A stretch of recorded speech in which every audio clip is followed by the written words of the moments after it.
Youth किसी भी देश का भविष्य होता है, किसी भी परिवार का भविष्य होता है, और किसी बिजनेस मॉडल के अंदर भी उस कंपनी का, उस ऑर्गेनाइजेशन का, वहां पर काम करने वालों का भविष्य भी होता है। सो वो एनर्जी तो हमारे पास है, वो पावर हमारे पास है, वो ताकत हमारे पास है, लेकिन कुछ और बारीक चीजों पर काम करेंगे, अगर वो मिस है तो पूरी एनर्जी कहीं ना कहीं खराब हो जाती है और उसका लाभ नहीं मिलता। मैं एक एग्जाम्पल हमेशा देता हूं, छोटा सिंपल सा समझाने के लिए, कि पानी बहुत ताकतवर चीज होती है, राइट? बिना उसके जीवन नहीं है। पानी का सदुपयोग, पानी का राइट यूज करके आज पूरे दुनिया के अंदर बिजली पैदा हो जाती है, खेतों को सिंचाई मिल जाती है, आबादियों का पेट भर जाता है जब अच्छी फसल पैदा होती है।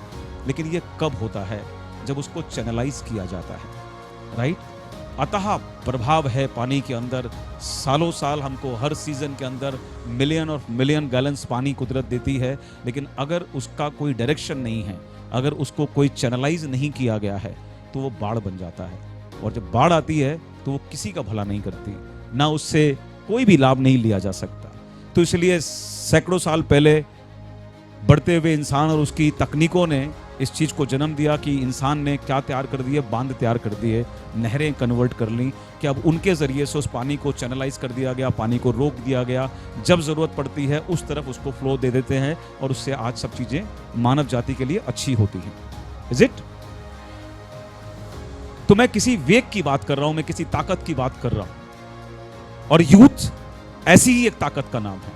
लेकिन अगर वो चैनलाइज नहीं है, अगर उसके पास में राइट डायरेक्शन नहीं है, अगर उसके पास क्लैरिटी नहीं है, तो ऐसा ही यूथ, अभी तो नाम खैर साहब ने इतना नहीं आ रहा, लेकिन ऐसा ही यूथ कभी ओसामा बिन लादेन के द्वारा भी इस्तेमाल किया गया है।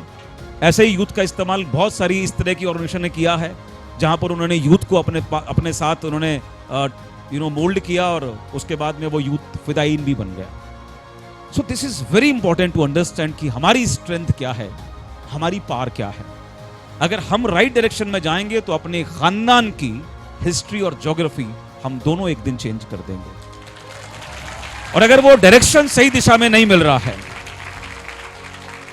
और अगर वो डायरेक्शन सही नहीं है, तो फिर वक्त के साथ में हम कहां चले जाएंगे, कितना विनाश कर देंगे, खुद का करियर तबाह कर लेंगे, अपने परिवार की उम्मीदें, उनके सपने, अपने पेरेंट्स की, वो सब तबाह कर देते हैं। सो क्लैरिटी होना आपकी नजरों में, आपके दिमाग में बहुत जरूरी है कि आप किस बिजनेस के अंदर हो, ये बिजनेस मॉडल क्या है, ये कैसे काम करता है, इसमें किस तरह के इनपुट देने की हमको जरूरत है, इसमें किन चीजों से हमको दूर रहने की जरूरत है, इसके क्या सिस्टम, क्या नियम हैं जो फॉलो करके एक दिन हम अपनी मंजिल को जरूर अचीव कर सकते हैं, उसको पहुंच सकते हैं। ये समझना बहुत जरूरी है। पिछले 20-22 सालों में मेरे तजुर्बे में नंबर्स ऑफ कंपनी के अंदर काम करने वाले नंबर्स ऑफ लीडर्स से मिला, और एक चीज की कमी मैं लगातार देखता हूं, लोग छोटी छोटी चीजों को सेलेक्ट करना जानते हैं, उसके लिए सीरियस होते हैं। कहीं शादी ब्याह फंक्शन में जाते हैं ना, तो कैसा दिखना है, कौन से कपड़े पहनने हैं, ब्लेजर किस कलर का है, उसके नीचे शर्ट किस मैचिंग की पहननी है, ये भी मेजर करते हैं। उसके साथ शूज कौन से मैच करेंगे, ये भी मेजर करते हैं। घर में खाना आज शाम को क्या खाना है, तुम्हारे घर की महिलाएं, मदर, वाइफ, भाभी जो भी हैं, वो तुमसे पूछती हैं आज घर में क्या बनना है। इतनी बारीक बारीक चीजों को तो तुम सेलेक्ट करते हो। जिंदगी बदलने वाले प्लेटफॉर्म को बारीकी से नहीं देखने का टाइम निकालते हैं।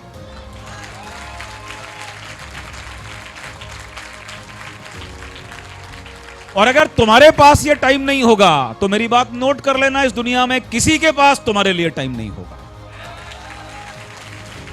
सो ये जिम्मेदारी का मामला है, जिंदगी बदलनी है, ये जिम्मेदारी का मामला है, मजाक का मामला नहीं हो सकता। सो जिस प्लान पे तुम काम करने के लिए आए हो, जिस प्लान की पावर सक्सेस के रूप में देखकर तुमने अपना मन बनाया कि इस बिजनेस में तुम्हें काम करना है, उस प्लान को अच्छी तरह समझना तुम्हारी जिम्मेदारी है, और तुम्हें उसके लिए टाइम निकालना पड़ेगा।